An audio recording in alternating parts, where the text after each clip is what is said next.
પાકિસ્તાન અધિકૃત કાશ્મીરના રાવલકોટમાં 5મી ફેબ્રુઆરીના રોજ કાશ્મીર એકતા દિવસના ઓઠા હેઠળ જૈશે મોહમ્મદ દ્વારા એક વિરાટ રેલીનું આયોજન કરવામાં આવ્યું હતું.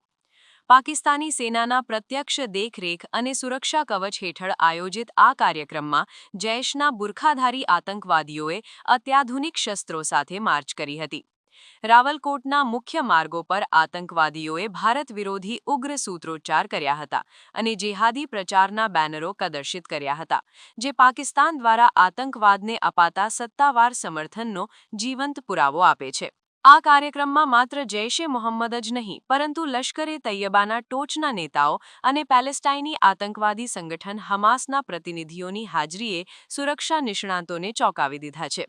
કાશ્મીર એકતા દિવસના નામે આયોજિત આ સંમેલનમાં કાશ્મીર મુદ્દાને હમાસના અલ અક્સા ફ્લડ અભિયાન સાથે જોડીને વૈશ્વિક ઇસ્લામિક આતંકવાદનો નવો મંચ તૈયાર કરવાનો પ્રયાસ થયો છે. આતંકવાદી સંગઠનો વચ્ચેનું આ દુર્લભ ગઠબંધન એ વાતનો સંકેત આપે છે કે પાકિસ્તાન હવે વિવિધ આંતરરાષ્ટ્રીય આતંકવાદી જૂથોને એક છત્ર હેઠળ લાવીને ભારત વિરુદ્ધ ષડયંત્ર રચી રહ્યું છે.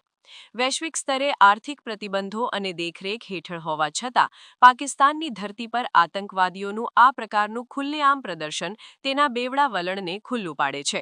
આ ઘટના બાદ ભારતીય વિદેશ મંત્રાલય અને સુરક્ષા એજન્સીઓએ આંતરરાષ્ટ્રીય સમુદાય સમક્ષ પાકિસ્તાનના આતંકવાદી માળખાનો મુદ્દો ઉઠાવવાની તૈયારી કરી છે.